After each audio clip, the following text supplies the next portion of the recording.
அவரை ஸ்தோத்திரிக்கிறேன். என்னுடைய வாய்ஸ் கேக்குதா? கிளியரா இருக்குது. கிளியரா கேக்குது.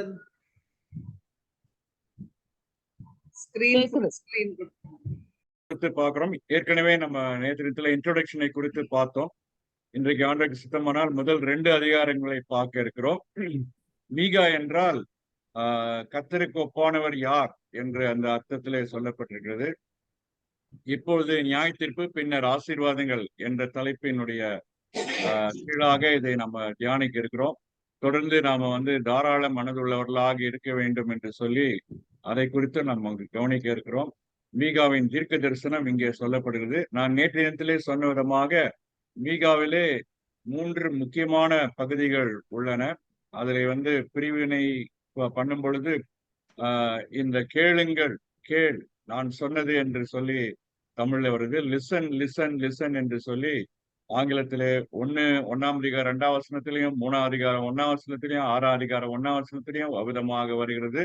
சோ இதுல இருந்தே நம்ம தெரிந்து கொள்ளலாம், விதமாக அதை பிரிக்கலாம் என்று சொல்லி நம்ம தெரிந்து கொள்ளலாம். ஆண்டவர் நம்மை அதிகமாக தாராள மனதுள்ளவர்களாக இருக்கணும்னு சொல்லி எதிர்பார்க்கிறாரு. இந்த பகுதியில நம்ம பார்க்கும்போது ஆண்டவர் இங்கே பேசுகிறதை குறித்து நம்ம பார்க்கிறோம். நியாய தீர்ப்பை குறித்து சொல்லுகிறதை பார்க்கிறோம். சகல ஜனங்களே கேளுங்கள், பூமியே அதில் உள்ளவைகளே செவி கொடுங்கள். கர்த்தராகிய ஆண்டவர் தம்முடைய பரிசுத்த ஆலயத்தில் இருக்கிற ஆண்டவரே உங்களுக்கு விரோதமாக சாட்சியா இருப்பார். அப்போ ஆண்டவர் பரிசுத்த ஸ்தலத்தில் இருக்கிறாரு.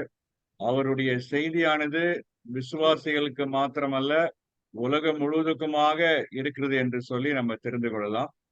அப்போ இங்க இருக்கக்கூடிய மேப்ல வடதேசம் இஸ்ரேல், அதனுடைய தலைநகர் சமாரியா என்று சொல்லி பார்க்கிறோம்.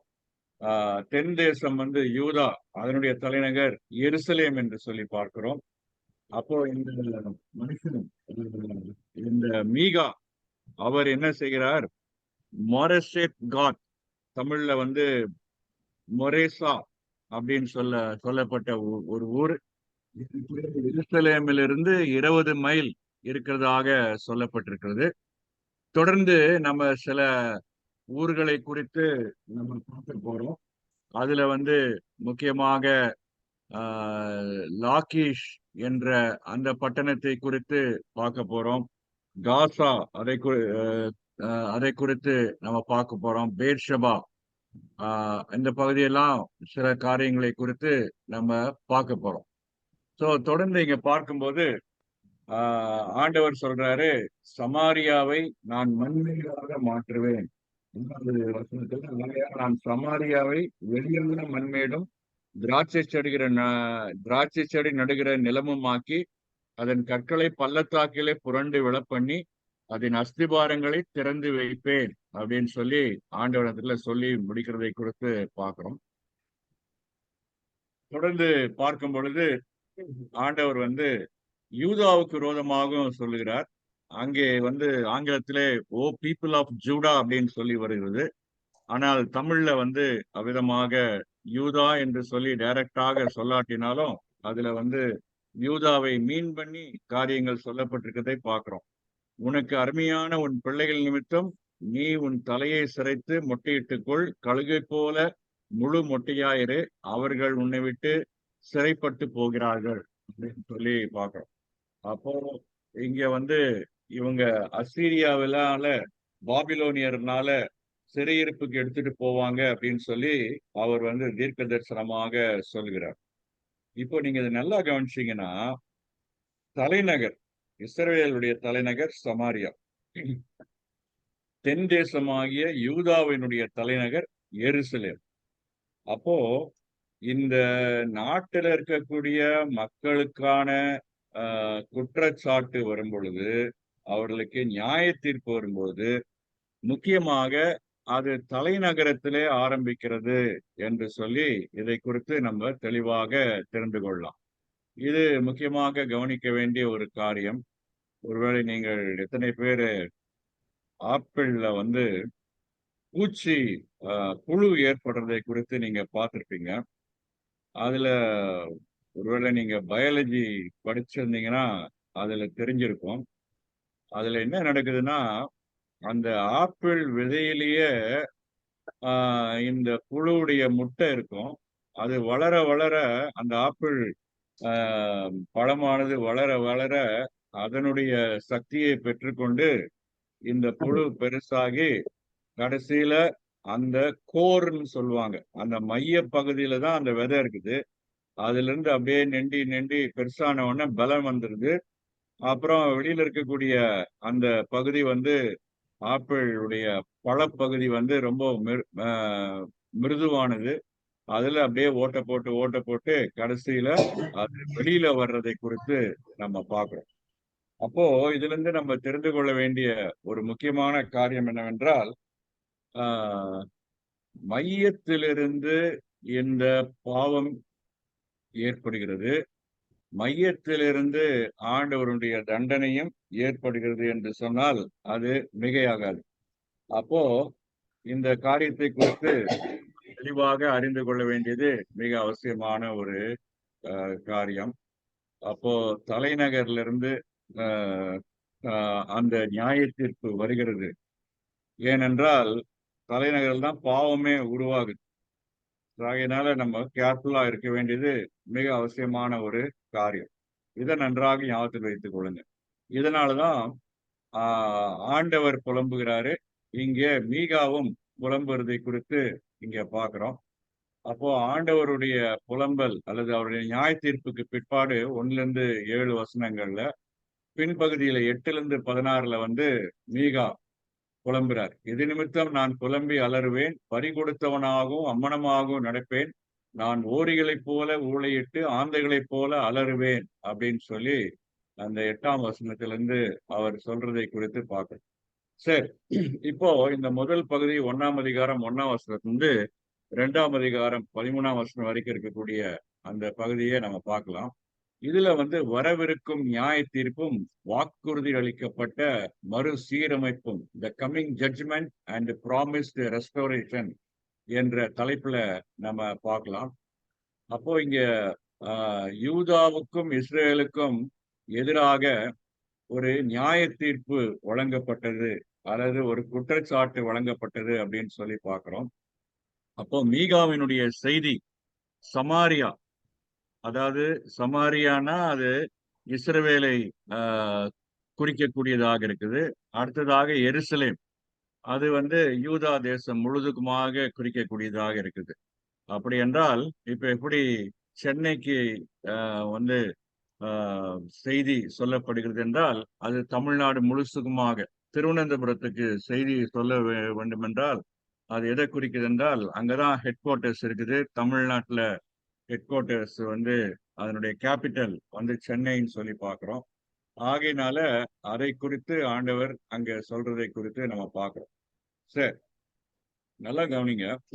ஒருவருடைய துரதிர்ஷ்டம் இன்னொருவருடைய எச்சரிக்கை என்று ஒரு பிரபலமான வெளிப்பாடு அவ்விதமாக சொல்லப்படுகிறது, அவ்விதமாக செல்கிறது.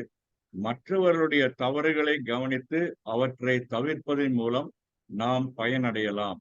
சமாரியாவின் தவறிலிருந்து யூதா பாடம் கற்றுக்கொள்ள வேண்டும் என்று மீகா விரும்பினார் என்று சொல்லி தெரிந்து கொள்ளலாம். அப்போ தன்னுடைய தவறிலிருந்து பாடம் கற்றுக்கொள்ளக்கூடியவர்கள் ஒரு வகையில நல்லது. அப்புறம் மற்றவங்களுடைய தவறுல இருந்து நம்ம பாடம் கற்றுக்கொண்டோம்னா நம்ம வந்து அதிக ஞானியாக இருப்போம். அப்போ மற்றவங்களுடைய வாழ்க்கையை கவனிக்கும் போது, அவங்க தவறும் போது, இடரும் போது, அவங்க வாழ்க்கையில படக்கூடிய கஷ்டத்தை பார்த்து, ஐயோ இவங்க என்ன பாவம் பண்ணாங்க, என்ன தப்பு பண்ணாங்க, எவ்வளோ பயங்கரமான வாழ்க்கை இருந்தாங்க, அதுக்காக தான் இப்படி தண்டனை எல்லாம் இருக்குது. அதனால நான் என் வாழ்க்கையில ரொம்ப கேர்ஃபுல்லா இருக்கணும் அப்படின்னு சொல்லி நம்ம யோசிக்க வேண்டியது அவசியம். அருமையான சகோதர சகோதரிகளே, என்னை கேட்டுக்கொண்டிருப்பவர்களே, நம்முடைய குடும்பத்திலே, நம்முடைய உறவினர்கள் மத்தியிலே, நம்முடைய சபையிலே, நம்முடைய ஐக்கியத்திலே, இன்னுமாக அக்கம் பக்கத்திலே வந்து மற்ற மக்களை நாம பார்க்கிறோம். அப்போ அவங்க வாழ்க்கையை பார்க்கும்போது நல்ல காரியத்தை நம்ம கற்றுக்கொள்ள வேண்டியது அவசியம். அவங்க வாழ்க்கையில ஏதாவது ஒரு தவறான காரியம் மோசமான ஒரு காரியம் நடந்து அதன் மூலமாக அவர்கள் பாடுகள் வழியாக, ஒருவேளை கடன் வழியாக, இன்னைக்கு நிறைய பேர் வந்து சொல்றாங்க, தங்களுடைய உணவு முறையில வந்து சரியான விதமாக அவங்க உணவு முறையை கையாளாததுனால அவங்களுக்கு நிறைய விதமான ஹெல்த் ப்ராப்ளம்ஸ் வருது, சரீர உபாதைகள் வருகிறது என்று சொல்றாங்க. அப்போ வழக்கமாக கேள்விப்பட்ட ஒரு பழமொழி வந்து தெரியும். அப்போ நம்ம வந்து நம்முடைய உணவை மருந்து போல நம்ம சாப்பிடலன்னா, மருந்தையே நம்ம உணவாக சாப்பிடணும். அப்போ நம்முடைய வாழ்க்கையில இன்றைக்கு நிறைய பேர் வந்து ஆவிக்குரிய காரியம், ஆவிக்குரிய காரியம்னு சொல்லிட்டு அவங்க ஆவிக்குரிய காரியத்துக்கு முக்கியத்துவம் கொடுக்கறாங்கன்றதுனால, அவங்க தன்னுடைய சரீரத்தை தூய்மையாக வைப்பது கிடையாது. அவங்களுடைய பாடிய ஹெல்த்தியா காத்துக்கொள்றது கிடையாது. எப்போ சாப்பிடணுமோ அப்ப சாப்பிடுறது கிடையாது. எப்போ தூங்கணுமோ அப்ப தூங்குறது கிடையாது. எப்போ சில வேலைகளை செய்து முடிக்கணுமோ செய்து முடிக்கிறது கிடையாது. ஆகையினால அவங்களுடைய சரீரத்துல பலவிதமான உபாதைகள் வருகின்றன. அப்போ இது மாதிரி நம்ம பக்கத்துல, அக்கத்துல வந்து நிறைய பேருடைய வாழ்க்கையை நம்ம கேள்விப்படுறோம். அவர் வந்து சுகர் வந்து கண்ட்ரோல் பண்ணாமயே போயிட்டாரு. சுகர் கண்ட்ரோல் பண்ணாதனால சுகர் அதிகமாகி கடைசியில அவர் வந்து அதிக வேதனைக்குள்ளாக, பிரச்சனைக்குள்ளாக போக வேண்டியது அப்படி இருந்ததுன்னா, அப்போ நம்ம கேர்ஃபுல்லா இருக்கணும் அப்படின்னு சொல்லி தெரிந்து கொள்ளலாம். சோ இது வந்து ஒரு உதாரணத்துக்கு சொல்றேன். அதேபோல அவருடைய தவறான வாழ்க்கையை நம்ம கவனித்து பார்த்து, அந்த தவறிலிருந்து நம்முடைய வாழ்க்கையை ஜாக்கிரதையாக காத்துக்கொள்ள வேண்டியது மிக அவசியமான காரியம். அப்போ அருமையானவர்களே, நம்முடைய நண்பர்கள், நம்முடைய உறவினர்களாக கூட இருந்தா கூட, அவங்களுடைய ஆவிக்குரிய வாழ்க்கை ரொம்ப ரொம்ப முக்கியமானது. அப்போ தவறான ஆவிக்குரிய வாழ்க்கை, தவறான ஆவிக்குரிய மதிப்பீடு உள்ளவர்களோடு கூட நம்ம வாழ்க்கை ரொம்ப நெருங்கிய தொடர்புல இருக்குமானால், ஒண்ணு அவங்கள நல்வழிக்கு கொண்டு வர்றதுக்காக நம்ம அவங்களோட தொடர்பு கொள்ளணும். ஆனா அவங்களோட தொடர்பு கொள்றதுனால, இணக்கமா இருக்கிறதுனால, ஐக்கியமா இருக்கிறதுனால, அடிக்கடி அவங்க கிட்ட போறது, அடிக்கடி அவங்க கிட்ட பேசுறது, அடிக்கடி அவங்க கிட்ட உறவாடுறது, ஃபங்ஷனுக்கு போறது அப்படி இருந்தோம்னா, அவங்களுடைய கெட்ட குணம் நமக்கு ஒட்டிக்கும். அதனால நம்முடைய நண்பர்களை குறித்து, நம்ம ஐக்கியத்துல இருக்கிறவங்களை குறித்து ரொம்ப கேர்ஃபுல்லா இருக்கணும். ஆவிக்குரிய வாழ்க்கையில முதிர்ச்சியா இருக்கிறவங்களோட கூட நேரம் அதிகமா செலவழிச்சோம்னா, நம்ம வாழ்க்கை அதிகமாக முதிர்ச்சி உள்ளதாக இருக்கும். ஆவிக்குரிய வாழ்க்கையில முதிர்ச்சியற்றவர்களோடு கூட நேரம் செலவழிச்சோம்னா, நம்ம வாழ்க்கையும் ஒரு முதிர்ச்சியற்றதாக, அறவேக்காடாக இருக்கும். இதெல்லாம் ஞாபகத்தில் வைத்துக் கொள்ள வேண்டியது அவசியம். சரி. தொடர்ந்து பார்க்கும்போது, ஆண்டவர் வந்து இஸ்ரவேல் மற்றும் யூதாவின் மீது ஒரு தீர்ப்பை வழங்கக்கூடியவராக இருக்கிறாரு. ஆண்டவர் வந்து வரக்கூடிய ஒரு நியாய தீர்ப்பை குறித்து அறிவிக்கிறார். சோ இங்க 2ஆம் வசனத்திலிருந்து 5ஆம் வசனம் வரைக்கும் பார்க்கும்போது, certainty ஆஃப் காட்ஸ் ஜட்ஜ்மெண்ட் அல்லது ஆவ்சம் ரியாலிட்டி ஆஃப் காட் ஜட்ஜ்மெண்ட். அப்போ ஐயுறவில்லா உண்மை, கடவுளுடைய நியாய தீர்ப்பின் அற்புதமான உண்மை. இப்போ நிச்சயமாக வரக்கூடிய ஒரு நியாய தீர்ப்பை குறித்து, அந்த உண்மையை குறித்து இங்கே பாரத்தோடு சொல்றதை குறித்து பார்க்கிறோம். அப்போ ஆண்டவருடைய நியாய தீர்ப்பு பூமியில் உள்ள ஒவ்வொருவருக்கும் பொருந்தும். ஒருவேளை இது வந்து யூதாவுக்கு எதிராக சொல்லப்பட்டாலும், சமாரியாவுக்கு எதிராக சொல்லப்பட்டாலும், அதனுடைய ரெப்பர்கஷன்ஸ் ஆர் இம்ப்ளிகேஷன்ஸ் அப்படின்னு சொல்லுவாங்க.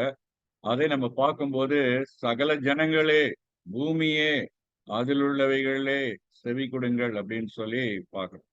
அப்போ இதுல இருந்து நம்ம அறிந்து கொள்ள வேண்டியது என்னன்னா, நம்முடைய ஆண்டவர் வந்து இஸ் அ யுனிவர்சல் காட்.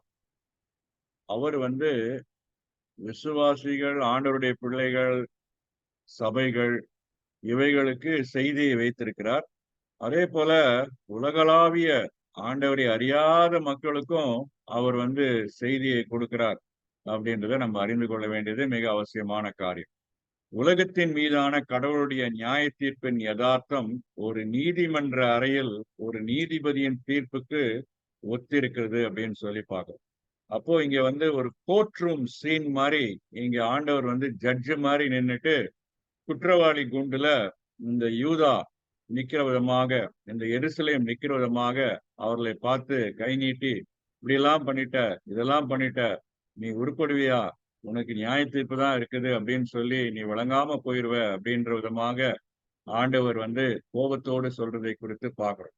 அப்போ கடவுள் வந்து நியாயாதிபதியாக செயல்பட கடவுளுடைய சர்வலோகம் அவருக்கு உரிமை அளிக்கிறது. அப்படி நம்முடைய ஆண்டவர் வந்து ஆஹ் அகில உலகுக்கும் அவர் ஆண்டவராக இருக்கிறார். அண்ட சராசரங்கள் மேலே அதிகாரம் உடையவராக இருக்கிறார். அதனாலதான் இங்க வந்து சமாரியாவுக்கும் யூதாவுக்கும் அல்லது எருசலேமுக்கும் உரிய ஒரு நியாய தீர்ப்பின் காரியம் இருந்தாலும் அவர் வந்து இந்த பூமியை கூப்பிடுறாரு. அப்புறம் சகல ஜனங்களே செவி கொடுங்கள் அப்படின்னு சொல்லி சொல்றாரு. கடவுள் நியாயாதிபதியாக செயல்படும் போது அவர் வல்லமையான நடவடிக்கைகளை எடுக்கிறார்.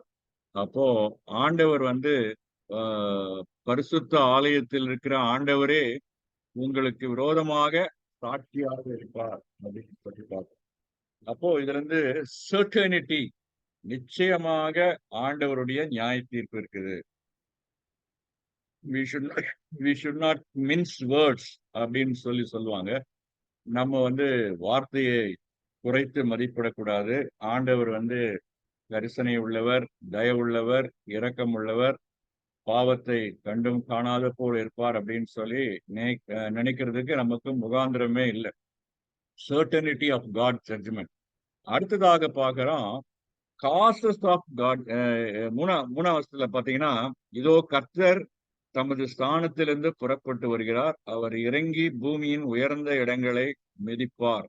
மெழுகு அக்கினிக்கு முன்பாக உருகுவது போலவும், மலையிலிருந்து பாயும் தண்ணீர் தரையை பிளக்கிறது போலவும், பர்வதங்கள் அவர் கீழே உருகி பள்ளத்தாக்குகள் பிளந்து போகும். அப்போ ஆண்டவர் இதுல இருந்து எவ்வளவு வல்லமையான ஆண்டவர், மகத்துவமுள்ள ஆண்டவர் அப்படின்னு சொல்லி நம்ம தெரிந்து கொள்ளலாம். ஒரு பக்கத்துல அவர் நமக்கு தாயாக இருக்கிறாரு, அப்பான்னு கூப்பிடத்தான் ஆசை, அம்மான்னு கூப்பிடத்தான் ஆசை. ஆனா அவரு நீதியுள்ள நியாயாதிபதியாவும் இருக்கிறார். அந்த ஆசையை பத்தி பாடுறதுக்கு ஒரு பாட்டு போட்டா நல்லா இருக்கும்னு சொல்லி நினைக்கிறேன்.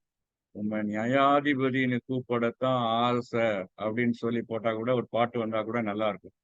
அப்போ நமக்கு வந்து கடவுள் வந்து ரொம்ப நண்பரா இருக்கிறாரு, அன்பரா இருக்கிறாரு, சாஃப்டா இருக்கிறாரு அப்படின்னு சொல்லி சொல்றோம். ஆனா அதே சமயத்துல அவருக்கு முன்னதாக அந்த பயபக்தி, அந்த கடவுளுக்கு முன்னதாக நடுங்கக்கூடிய ஒரு நிலைமை இந்த நாட்கள்ல அதிகமாக குறைந்து போகுது. we are taking God for granted அப்படின்னு சொல்லி சொல்லலாம். ஆண்டவரை ரொம்ப கொள்றோம்.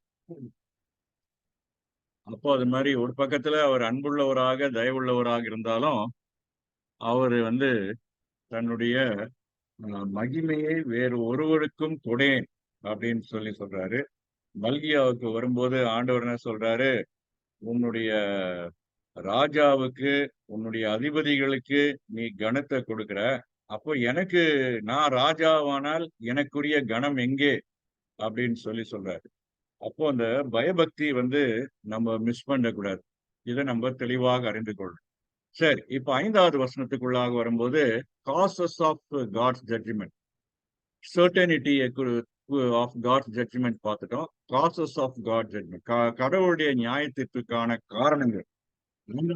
இது எல்லாம் யாக்கோபுடைய மீது நிமித்தம், இஸ்ரவேல் அம்சத்தாருடைய பாவங்கள் நிமித்தமும் சம்பவிக்கும். ஸோ மீறுதல், பாவம், இவங்க பண்ணின பெரிய பாவம் வந்து ஐடாலட்டரி அல்லது விக்கிரக ஆராதனை.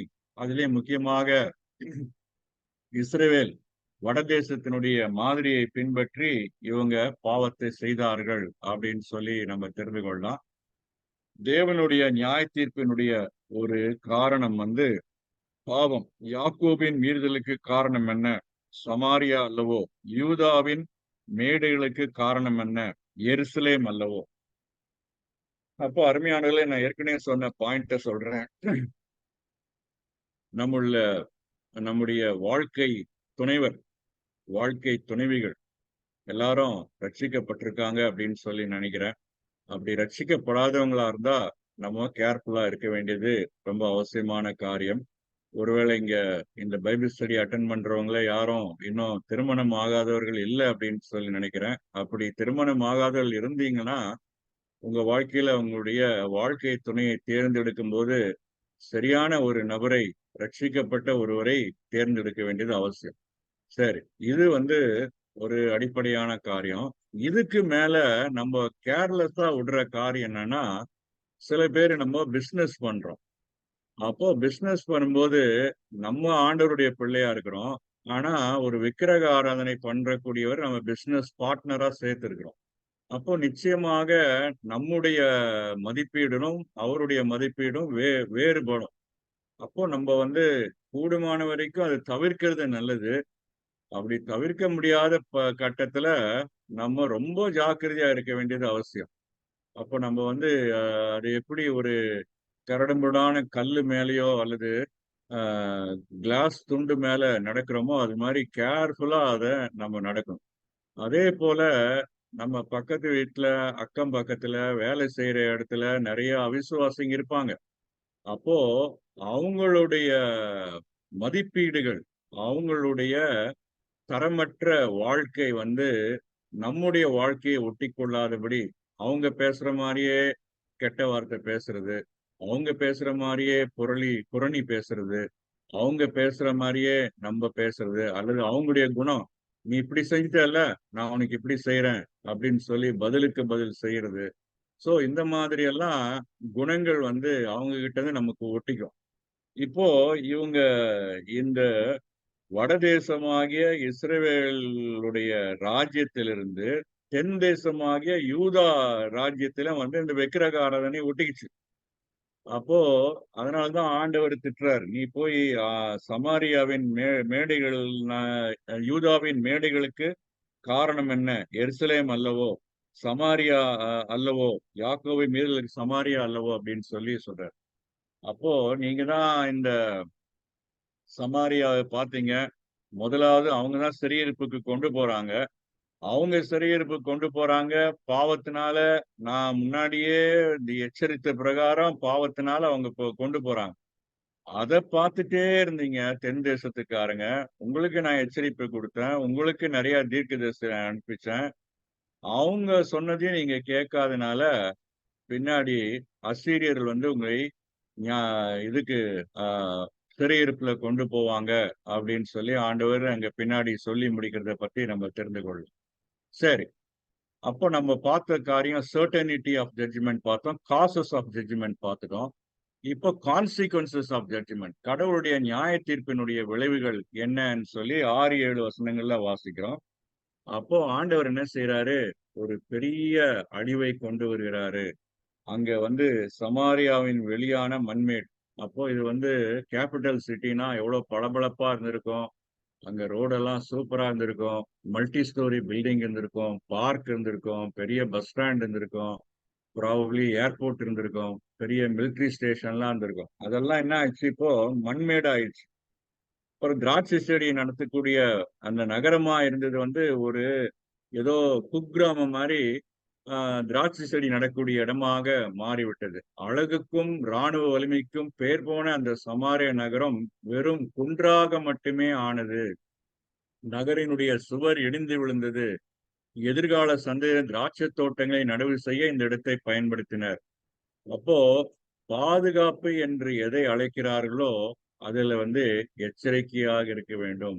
செல்வத்திலும், ராணுவ வலிமையிலும் பாதுகாப்பாக உணர்வது அழிவுக்கு வழிவகுக்கும். அப்போ நம்ம எத நம்புறோம்? நம்முடைய மூளைய நம்புறோமா? அறிவ நம்புறோமா? செல்வத்த நம்புறோமா? பேங்க் பேலன்ஸ நம்புறோமா? நம்முடைய சொத்து சுகத்த நம்புறோமா? அல்லது நம்முடைய உறவினர்கள நம்புறோமா? அல்லது எனக்கு நல்ல அனுபவம் இருக்குது அப்படின்னு சொல்லி அத நம்புறோமா? அல்லது ஆண்டவர் மேல நம்பிக்கையுடைய அல்லது எனக்கு நெறைய பேர தெரியும். நெறைய எம்.எல்.ஏ தெரியும், எம்.பி தெரியும், அல்லது மினிஸ்டர் தெரியும் அப்படின்னு சொல்லி மனிதர் மேல நம்பிக்கையா இருக்கிறோமா? அப்போ நாசியிலே சுவாசமுள்ள மனிதரை காட்டிலும் தேவன் மேலே பற்றுதலா இருப்பதே மேலான ஒரு காரியம். ஆகையினால இவங்க வந்து ஒரு காலத்துல ஓஹோ! அப்படின்னு சொல்லி வாழ்ந்த அந்த இஸ்ரவேல் ராஜ்யம், அதுல இருக்கக்கூடிய சமாரியா என்ற அந்த தலைநகரம் இப்பொழுது வந்து மண்மேடாக குட்டிச்சுவராக போய்விட்டது. அப்போ படைகளை வெல்ல முடியும், நகரங்கள் அழிக்கப்படலாம். அதனால நம்ம நம்பிக்கை வந்து உலகத்தின் மேலோ, ஊதியத்தின் மேலோ, உழைப்பின் மேலோ, உறவினர்கள் மேலோ, உறவுகள் மேலோ, அல்லது நமக்கு இருக்கக்கூடிய உடைமைகள் மேலோ குறிச்சு வச்சுங்க.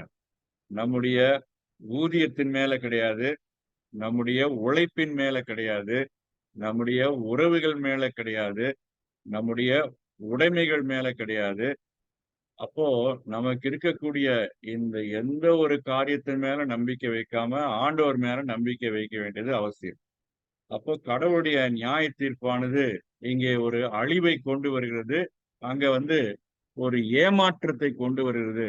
துருபங்கள் எல்லாம் இவங்கெல்லாம் வந்து விக்கிரகத்தை நம்பி இருந்தாங்க. அதெல்லாம் நொறுக்கப்படும். அக்கினியால் எரித்து போடப்படும். விக்கிரகங்கள்லாம் பாழாக்குவேன். வேசி பணயத்தினால் சேர்க்கப்பட்டது திரும்ப வேசி பணயமாய் போகும்னு சொல்லி ஆண்டவர் அங்க இருக்கிறத எச்சரிக்கிறத பார்க்கணும். சரி, அடுத்த செக்ஷனுக்குள்ளாக போவோம். 8, 9. இது வரைக்கும் சர்டனிட்டி ஆஃப் த ஜட்ஜ்மெண்ட் பார்த்தோம், காசஸ் ஆஃப் ஜட்ஜ்மெண்ட் பார்த்தோம், கான்சிக்வன்சஸ் ஆஃப் ஜட்ஜ்மெண்ட் பார்த்தோம். இப்போ கிரைங், அழுகையை குறித்து God's great grief in his judgment, அவருடைய நியாய தீர்ப்புல தேவனுடைய மகா துக்கத்தை குறித்து பார்க்கிறோம்.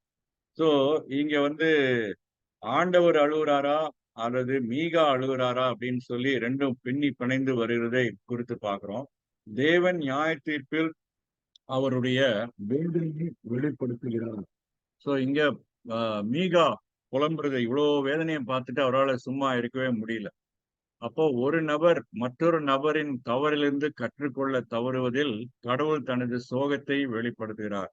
அருமையான சகோதர சகோதரிகளே, எனக்கும் சேர்த்து சொல்றேன், உங்களுக்கும் சேர்த்து சொல்றேன். நம்ம வாழ்க்கையில எல்லா தப்பும் நம்ம செஞ்சிடல. ஆனா நம்ம செய்யாத தப்பு மற்றவங்க செஞ்சிருக்கிறாங்க. அப்போ அவங்க வந்து அதை தவறும் போது அவங்க நிறைய பாடுகள் வழியாக அதனுடைய விளைவுகளை சந்தித்து கொண்டிருக்கிறாங்க. அவங்கள பார்த்தாவது நம்ம என்ன செய்யணும்? ஐயோ, இப்படி இருந்தா இப்படி ஒரு முறையா வாழ்ந்தானா இவங்க வாழ்க்கை பாருங்க எப்படி போயிடுச்சு. அதனால நானும் ஜாக்கிரதையா இருக்கணும்னு சொல்லி மற்றவங்க இடத்திலிருந்து பார்த்து பாடத்தை கத்துக்கணும். அப்போ நம்ம மற்றவங்களுடைய வாழ்க்கையிலிருந்து பாடத்தை கத்துக்கொள்ளனா அது வந்து நம்ம வாழ்க்கை சோகத்தில் தான் முடிவதற்கான வாய்ப்பு உண்டு. சமாரியாவின் தோல்வியால் கடவுள் வந்து புண்பட்டது மட்டுமல்லாமல் யூதா தங்கள் அண்டை வீட்டாரின் தவறிலிருந்து பாடம் கற்றுக்கொள்ள தவறியதால் அவர் வருத்தப்பட்டார்.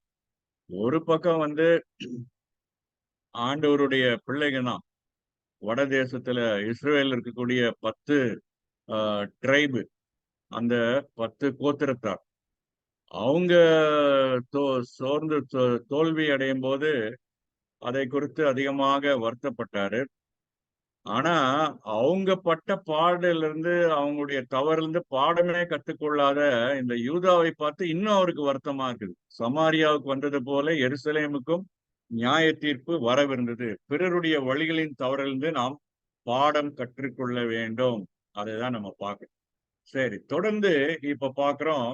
ஆண்டவர் பொதுப்படியா சொன்னதை ஜனங்களே என்றாரு, பூமியே என்றாரு. அப்புறம் பொதுப்படையா அவர் சொன்னாரு. இப்போ யூதாவில் இருக்கக்கூடிய பட்டணத்தை குறிப்பிட்டு அவர் ஒவ்வொன்றாக 10லிருந்து 16 வசனங்கள்ல அவர் வந்து கண்டனம் தெரிவிக்கிறதை பார்க்கிறோம். அவரது புலம்பல் நகரங்களின் பெயர்களை உள்ளடக்கிய சொற்களிலிருந்து ஒரு நாடகத்தை உருவாக்குகிறது. இதுல வந்து நிறைய நகரத்தினுடைய பெயர் வருது. அந்த நகரத்தினுடைய பெயர்ல இருந்து அவர்களுக்கு குறித்து ஆண்டவர் வந்து நியாய தீர்ப்பை சொல்லும் பொழுது, அவர்களை கண்டிக்கும் போது சொல்றதையெல்லாம் அந்த வார்த்தையில எபிரேய மொழியில இருக்கக்கூடிய அந்த வார்த்தையிலிருந்து அதை அவருக்கு சொல்றதை குறித்து பார்க்கிறோம். டெல் இட் நாட் இன் காத் அப்படின்னா, அந்த காத் என்பது வந்து எபிரேய மொழியில சொல்லு. காத்தில் சொல்லாதே என்பது, காத் என்பது சொல் என்பதற்கான எபிரேய வார்த்தை ஒத்திருக்கிறது. இதை குறித்து தான் நம்ம 10ஆம் வசனத்துல பார்க்கிறோம். அடுத்ததாக பெத் அப்ரா.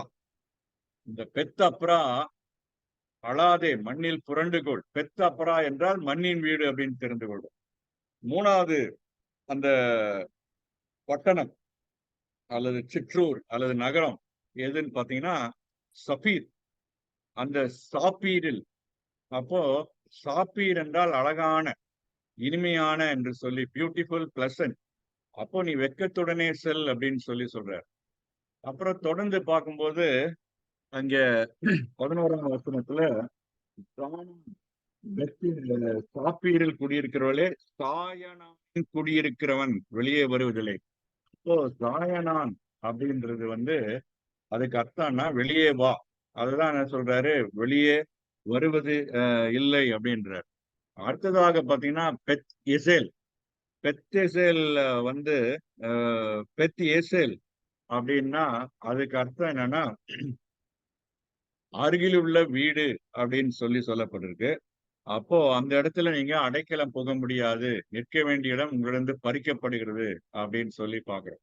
அப்போ 16ஆம் வசனத்து பாத்தீங்கன்னா கடைசியில இப்படி எல்லாம் நடந்த காரியத்தின் மூலமாக நீங்கள் சிறைப்பட்டு போவீர்கள் அப்படின்னு சொல்லி அவர் முடிக்கிறார். சரி, இப்ப 5 நகரத்தை பார்த்தோம். 6வது அடுத்ததாக பாத்தீங்கன்னா மாரோத் அப்படின்னு சொல்லி பாக்குறோம். இந்த நகரத்தை குறித்து நம்ம இதே 1ஆம் அதிகாரம் 12ஆம் வசனத்துல பாக்குறோம். மாரோத் அப்படின்னா கசப்பான நகரத்தின் மக்கள் அதிர்ஷ்டத்தின் மாற்றத்திற்காக வீணாக புலம்புவார்கள் அப்படின்னு சொல்லி பாக்குறோம். அப்புறம் லாகீஸ், குதிரைகளின் அணி. நகரத்தில் உள்ளவர்கள் பின்வாங்க குதிரையின் அணியில் பூட்டப்படுவார்கள். போய் சண்டைக்கு போறதுக்காக குதிரை அணி கிடையாது, பின்வாங்கிறதுக்காக என்ன பண்றாங்களா இந்த குதிரை அணியில அதான் அதுக்கு உபயோகப்படுத்தப்பட்டிருக்கிற எபிரேய வார்த்தை லாகீசு.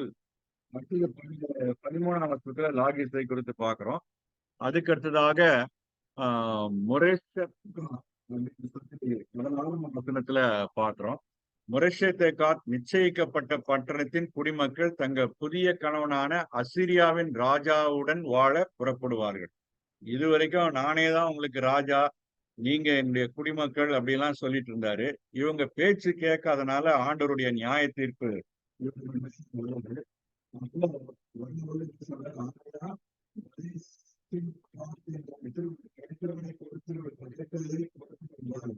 சொல்லி, அப்போ இவங்க அவங்களுக்கு நிச்சயிக்கப்பட்டவர்களாக போயிடுவாங்க அப்படின்னு சொல்லி சொல்றாரு. ஆக்சிம், வஞ்சக நகரத்தின் குடிகள் அவர்கள் சார்ந்திருக்கும் இஸ்ரேலின் ராஜாக்களுக்கு வஞ்சகமாக நிரூபிப்பார்கள் அப்படின்னு சொல்லிப்பாங்க. அடுத்தது மரேஷா, உடைமையாளர் நகரத்தில் உள்ளவர்கள் அசீரிய மன்னனால சூழப்படுவார்கள். அப்புறம் அதுல்லாம், இஸ்ரேலின் தலைவர்கள் குகைகள் உள்ள ஊருக்கு பின்வாங்கி ஒளிந்து கொள்வதற்காக திரும்பி செல்வார்கள் அப்படின்னு சொல்லி பார்க்க. அப்போ இந்த வார்த்தையிலே ஒரு சிறப்பு அம்சமாக சொல்லி பல காரியங்கள் சொல்லப்படுது.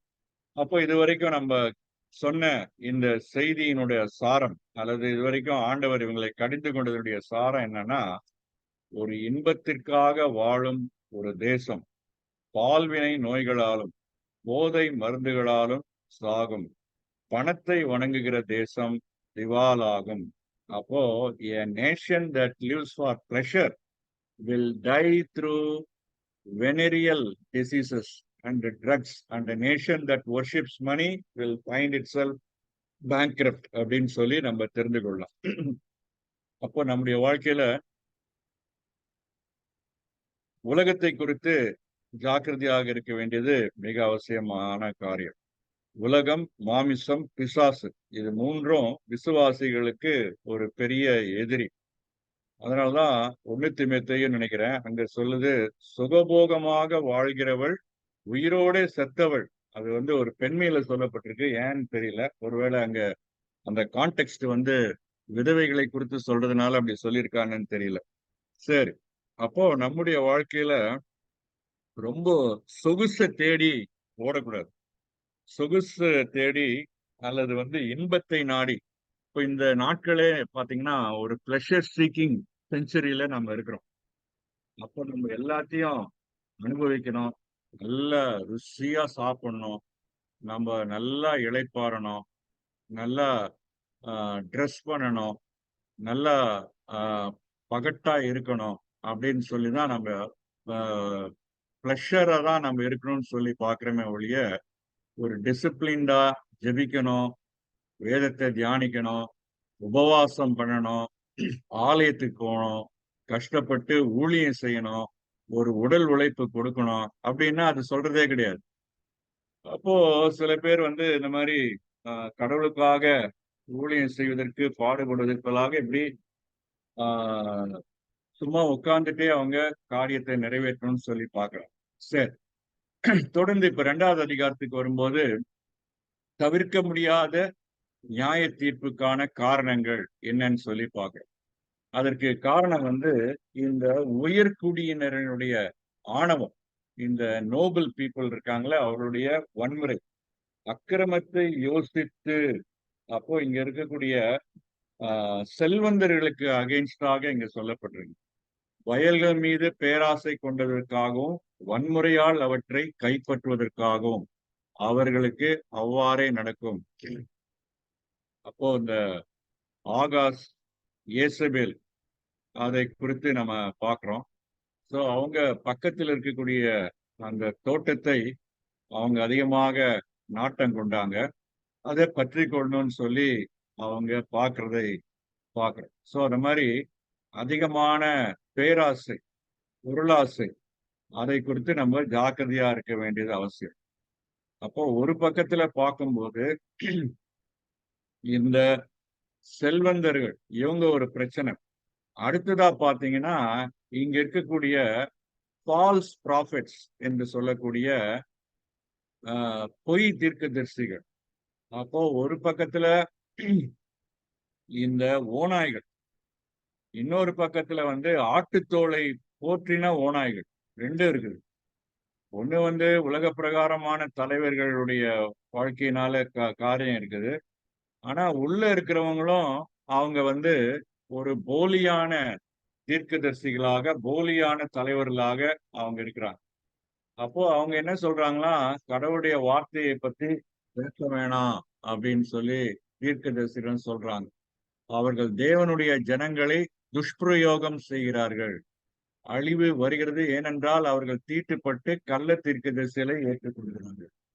அப்போ நம்ம இங்க பாத்தீங்கன்னா முதலாவதாக இந்த செல்வந்தர்கள் அல்லது அதிகாரத்தில் இருக்கக்கூடியவர்கள் அவங்க என்ன செய்யறாங்க, அக்கிரமத்தை யோசித்து பொல்லாப்பு செய்ய எத்தனம் பண்ணி தங்கள் கையில் வல்லமை இருக்கிறதுனால் விடிய காலமோ ஆகும்போது அதை நடப்பிக்கிறாங்க. அப்போ they are misusing the power அப்படின்னு சொல்லி பார்க்கலாம். அடுத்தது வயல்களை இச்சித்து பறித்து கொண்டு வீடுகளை இச்சித்து எடுத்துக்கொண்டு புருஷனையும் அவன் வீட்டையும் மனுஷனையும் அவன் சுதந்திரத்தையும் ஒடுக்கிறவர்களுக்கு ஐயோ. அப்போ they are exploiting the people அல்லது தே ஆர் அப்ரஸிங் த பீப்புள். அப்போ இதுல நம்ம நல்லா அறிந்து கொள்ள வேண்டிய காரியம் என்னன்னா, திரும்பமாக இந்த 2 காரியம் வருது. கடவுளிடத்துல அன்பு கூறணும், மனிதர்களிடத்துல அன்பு கூறணும். அப்போ இன்னைக்கு உலகம் சொல்லக்கூடிய காரியம் என்னன்னா, use people and love things அப்படின்னு சொல்லி உலகம் சொல்லுது. Use people and love things. ஆனா ஆண்டவர் என்ன சொல்றாரு, love people and use things. அப்போ நம்ம என்ன பண்றோம், மொபைல் போனை ரொம்ப நேசிக்கிறோம், டிவியை நேசிக்கிறோம், லேப்டாப்பை நேசிக்கிறோம், மற்ற உலக பொருட்களை நேசிக்கிறோம். ஆனா மக்களை வந்து, மனிதர்களை வந்து நம்ம வந்து உபயோகப்படுத்தணும்னு பார்க்கணும். We try to use people for our personal benefit and comfort. We try to misuse people and we also abuse people. அப்போ நமக்கு வந்து ஒரு பேப்பர் படிக்கும்போது அல்லது டிவி பார்க்கும்போது அல்லது செல்போன் இருக்கும்போது நம்ம பிள்ளைங்களோ நம்முடைய உறவினர்களோ நம்முடைய வாழ்க்கை துணையோ வந்துச்சுன்னா நமக்கு வந்து அந்த கேட்ஜெட்ஸ் தான் முக்கியமா தெரியுது, மனுஷங்க முக்கியமாக தெரியறது இல்லை. அதனாலதான் இன்னைக்கு பாத்தீங்கன்னா நிறைய இடத்துல ஆக்சிடென்ட்லாம் நடக்குது. அந்த ஆக்சிடென்ட் நடந்ததை போய் காப்பாற்ற மாட்டாங்க, ஆனா அதை போய் வீடியோ எடுக்கிறாங்க, அதை போய் போட்டோ பிடிக்கிறாங்க, அதுக்கு போய் செல்ஃபி எடுக்கிறாங்க. ஸோ இப்படிதான் நடக்குதே ஒழிய அந்த மனுஷன் அடிபட்டு இருக்கிறாரு ஆக்சிடென்ட்ல உதவணுன்ற எண்ணம் வரல. So this is the trend of this present century. அப்போ மனிதர்கள் தற்பிரியராயும் சுகபோக பிரியராயும் அவங்க வந்து உலக ஆசையை நாடக்கூடியவர்களாகும் மக்களை ஜனங்களை தங்களுடைய சொந்த ஆதாயத்துக்காக அவங்கள ஆட்டி படைக்கக்கூடியவர்களாக இருப்பாங்கன்னு சொல்லி 2 தீமோத்தேயு 3ஆம் அதிகாரத்துல பாக்குறோம்.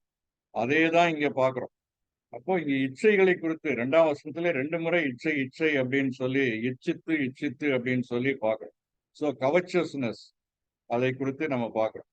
இதனால ஆண்டவர் என்ன சொல்றாரு, இந்த வம்சத்தாருக்கு விரோதமாக தீமையை நான் வருவிக்க நினைக்கிறேன்.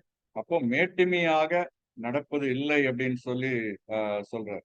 அப்போ நீங்க எல்லாரும் இந்த பாழாய் போவீர்கள், அப்புறம் நீக்கி போகப்படுவீர்கள். இவங்க எப்படி வந்து மற்றவங்களை நீக்கி போட்டாங்களோ அல்லது ஏழைகளை எப்படி உதாசீனமா நடத்தினாங்களோ அதே போல ஆண்டவர் நியாய தீர்ப்புல இவங்களை உதாசீனப்படுத்துவார் அப்படின்னு சொல்லி ஆண்டவர் இந்த பகுதியில சொல்றதை குறித்து பார்க்கும். தொடர்ந்து 6ஆம் வசனத்திலிருந்து பார்க்கும்போது தீர்க்கதரிசிகள் அவங்க தீர்க்கதரிசிகள் வந்து பேசுனா நீ அப்படியெல்லாம் சொல்லாதப்பா.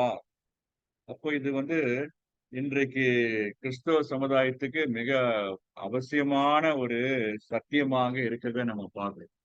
இன்னைக்கு வந்து எல்லாரும் என்ன சொல்றாங்க, நம்ம கேலண்டர்ல இருந்து டிவி சேனல் ஓபன் பண்ணா தொட்டதெல்லாம் பொன்னாகும், ஆண்டவர் உன் கண்ணீரை துடைப்பார், ஆண்டவர் உன்னோடு கூட இருந்து உன்னை எந்த சேதமும் வராதபடி காத்துக் கொள்வார், கடவுள் உன் நடுவிலே இருக்கிறார், இனி நீ தீங்கை காணாதிருப்பாய், நீ வாளாகாமல் தலையாவாய், நீ கீழாகாமல் மேலாவாய் அப்படின்னு சொல்லி வெறும் வாக்கு தத்தம் சொல்லி ஆறுதல் வசனங்களை தான் சொல்லிட்டு இருக்கிறாங்க ஒழிய இடித்துரைக்கக்கூடிய வசனங்களை நம்ம சொல்றது கிடையாது.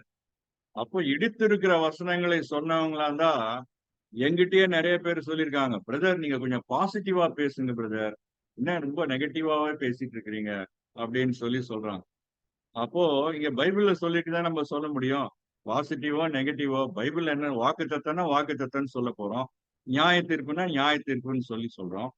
ஆனா இங்க பாத்தீங்கன்னா 6ஆம் வசனத்துல தீர்க்க தரிசனம் சொல்லாதிருப்பீர்களாக என்கிறார்கள். பிரதர் இந்த மாதிரிலாம் நீங்க பைபிள் ஸ்டடி இருக்காதீங்க, நல்ல ஆறுதல் வசனத்தை பாருங்க, அந்த சேனல்ல அந்த பிரதர் பேசுறாரு பாருங்க, அந்த மாதிரி ஆறுதல் வசனம் பேசுனீங்கன்னா நிறைய பேர் வருவாங்க, நிறைய பேர் உங்க மீட்டிங்லாம் அட்டன் பண்ணுவாங்க அப்படின்னு சொல்லி சொல்றாங்க.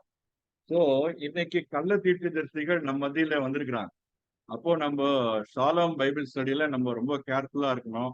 இந்த மாதிரி கள்ள தீர்க்கதரிசிகளுக்கு இடம் கொடுக்காதபடி உள்ளதை உள்ளதாக சொல்லக்கூடியவர்கள் நமக்கு வந்து அது ரொம்ப வசதியாக இருந்தாலும் இல்லாட்டினாலும் அதை ஏற்றுக்கொள்ளக்கூடியவர்களாக இருக்க வேண்டியது அவசியம்.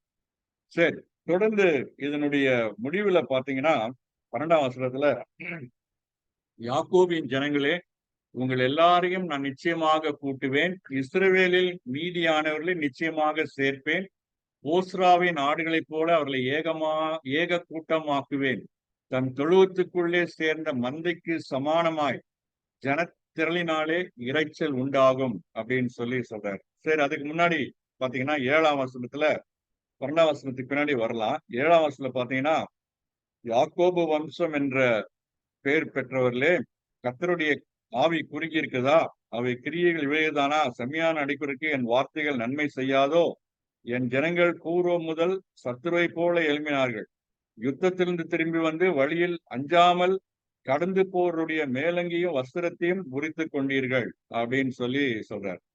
அப்ப அருமையானவர்களே, இன்னைக்கு பக்தி என்பது எதுன்னா அந்த பக்தியை குறித்ததான ஒரு வியாக்கியானம் அல்லது பக்தியை குறித்ததான ஒரு விளக்கத்தை குறித்து நம்ம ஜாக்கிரதையாக இருக்க வேண்டியது மிக அவசியமான ஒரு காரியம். நம்ம வந்து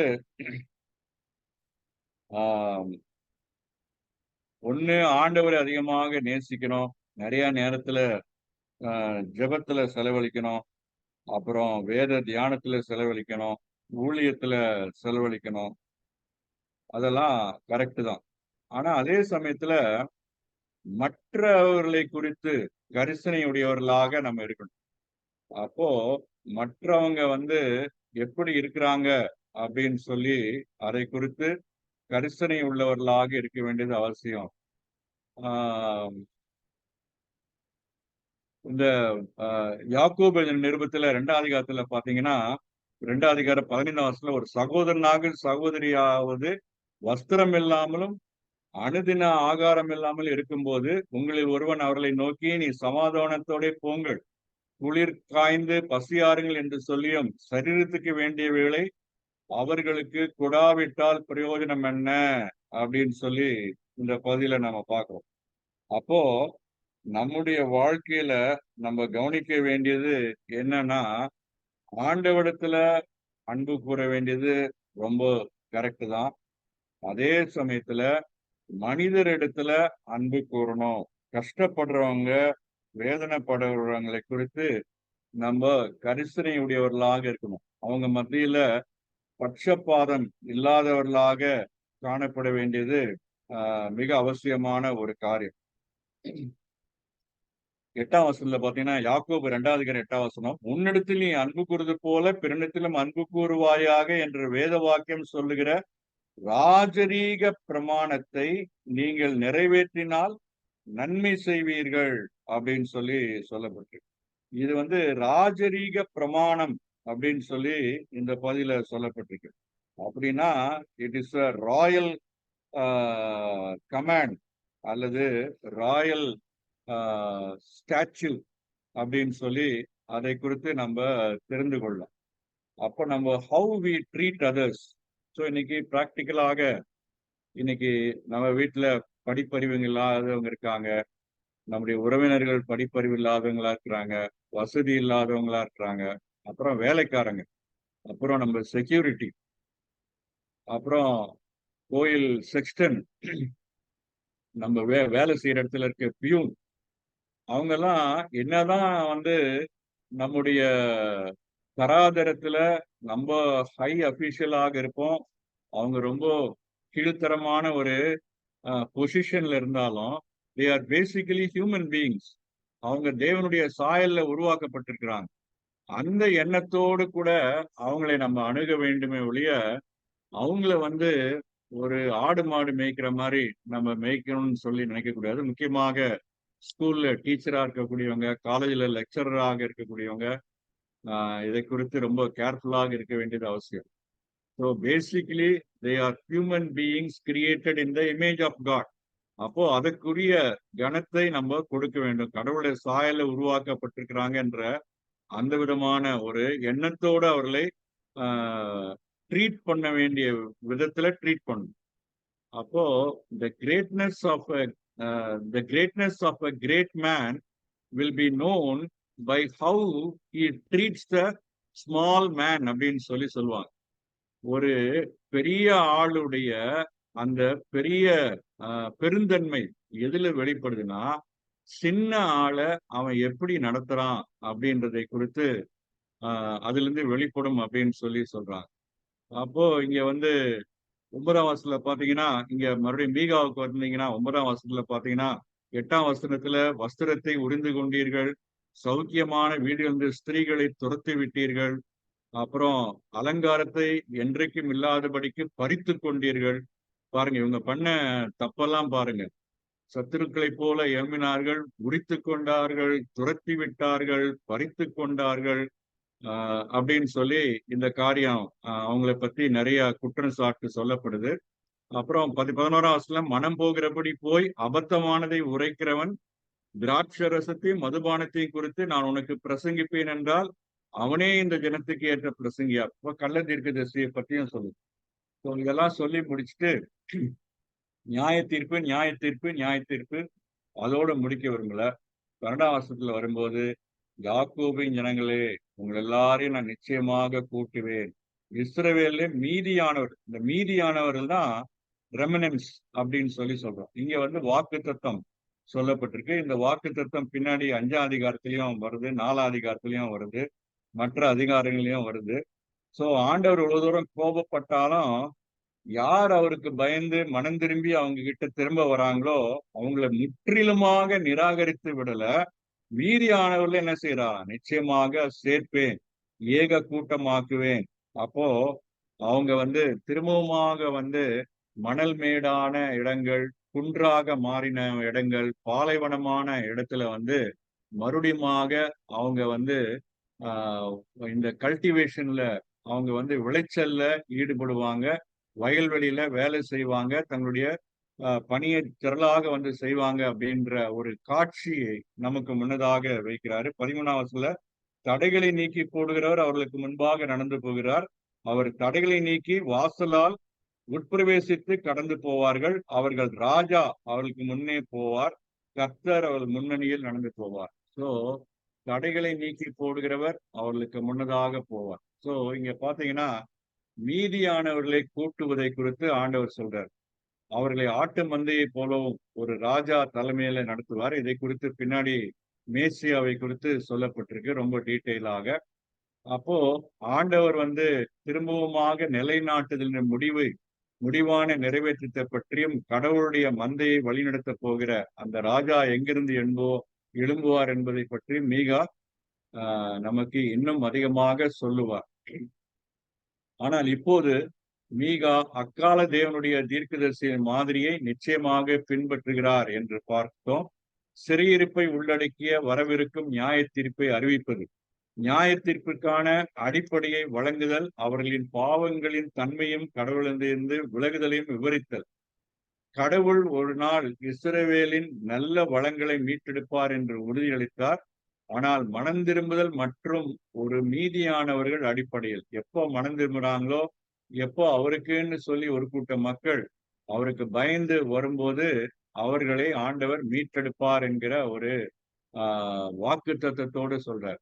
இப்போ மீகா, ஆமோஸ், ஓசியா, ஏசாயா போன்ற மனிதரின் வார்த்தைக்கு இஸ்ரவேலிலும் யூதாவிலும் அநேகர் செவி கொடுத்தாதது எவ்வளவு வருந்தத்தக்க காரியம். ஆனால் இன்று நாம் கடவுளுடைய செய்தியை கொடுப்பவர்களுக்கு செவி கொடுக்கிறோமா? அவருடைய அப்போஸ்தலர்கள் பேதுரு மற்றும் பவுல் நிச்சயமாக அவரது மகன் இயேசு கிறிஸ்து அவங்க சொல்லக்கூடிய சத்தியத்தை நம்ம கேட்கிறோமா? புதிய ஏற்பாட்டில் நாம் வாசிக்கும் போது மீகாவின் பிரசங்கத்தை நாம் நினைவில் கொள்வது நல்லது. அப்போ கடைசியாக எபிரேயர் 2ஆம் அதிகாரம் 1-4 வசனங்கள்ல நாம் வாசிக்கிறோம். ஆகையால் நாம் கேட்டவைகளை விட்டு விலகாதபடிக்கு அவைகளை மிகுந்த ஜாக்கிரதையாக கவனிக்க வேண்டும். ஏனெனில் தேவதூதர் மூலமாய் சொல்லப்பட்ட வசனத்துக்கும் விரோதமான எந்த செய்கைக்கும் கீழ்ப்படியாமைக்கும் நீதியான தண்டனை வரத்தக்கதாக அவருடைய வசனம் உறுதிப்பட்டிருக்க, முதலாவது கர்த்தர் மூலமாய் அறிவிக்கப்பட்டு பின்பு அவரிடத்தில் கேட்டவர்களாலே நமக்கு உறுதியாக்கப்பட்டதும் அடையாளங்களினாலும் அற்புதங்களினாலும் பலவிதமான பலத்த செய்கையினாலும் தம்முடைய சித்தத்தின்படி பகிர்ந்து கொடுத்த பரிசுத்த ஆவியின் வரங்களினாலும் தேவன் தாமே சாட்சி கொடுத்ததுமாயிருக்கிற எவ்வளவு பெரிதான ரட்சிப்பை குறித்து நாம் கவலையற்றிருப்போமானால் தண்டனைக்கு எப்படி தப்பித்துக் கொள்ளுவோம்? இதுதான் இந்த பகுதியில ஒரு முக்கியமான முடிவுரையாக இருக்கும்.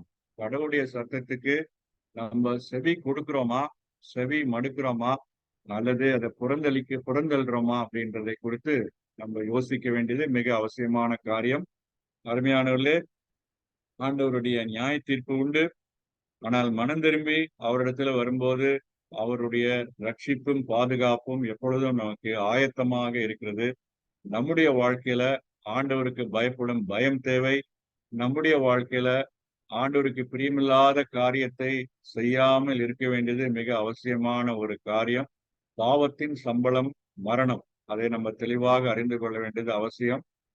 அப்புறம் நம்ம கடவுளுடைய வசனத்தை கேட்பதற்கு ஆயத்தமாக இருக்கணும். அது நமக்கு நல்லதாக இருந்தாலும் சரி, நமக்கு கசப்பாக இருந்தாலும் சரி, நமக்கு பிரியமில்லாத காரியத்தை சொன்னாலும் சரி, அதை கேட்டு ஏற்றுக்கொள்வதற்கு மனம் திரும்புவதற்கு ஆயத்தமாக இருக்க வேண்டும். தேவன் தாமே இந்த வசனங்களை ஆசீர்வதிப்பாராக. பொறுமையுடன் கேட்ட உங்க ஒவ்வொருத்தருக்கும் நன்றி. தேங்க்யூ.